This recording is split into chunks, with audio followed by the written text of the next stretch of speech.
حامداً و مصلیاً و مسلیہ اما بعد بسم اللہ الرحمن الرحیم۔ آج جو میرا درس ہے وہ ہے کن چیزوں سے غسل فرض ہو جاتا ہے۔ نمبر 1، منی کا اپنی جگہ سے شہوت کے ساتھ الگ ہو کر شرمگاہ سے نکلنا۔ نمبر 2، احتلام کا ہو جانا۔ نمبر 3، حیض سے فارغ ہونے کے بعد۔ نمبر 4، نفاس سے فارغ ہونے کے بعد۔ جب عورت حیض سے فارغ ہو جائے یعنی اس کے مینسز ختم ہو جائیں تو اس عورت کا غسل فرض ہے، اور جس عورت کا نفاس کا خون ختم ہو جائے تو اس عورت پر غسل فرض ہے۔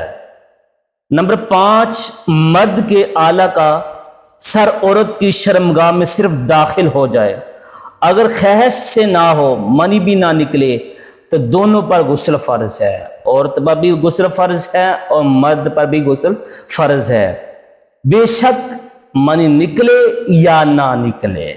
نمبر 6، نشہ اور بے ہوشی ختم ہونے کے بعد ایسی طریقہ پایا جانا جیسے وہ منی گمان کرتا ہے۔ اللہ کی بارگاہ میں دعا ہے کہ آپ کو بھی مجھے بھی اس پر عمل کرنے کی توفیق عطا فرمائے، آمین۔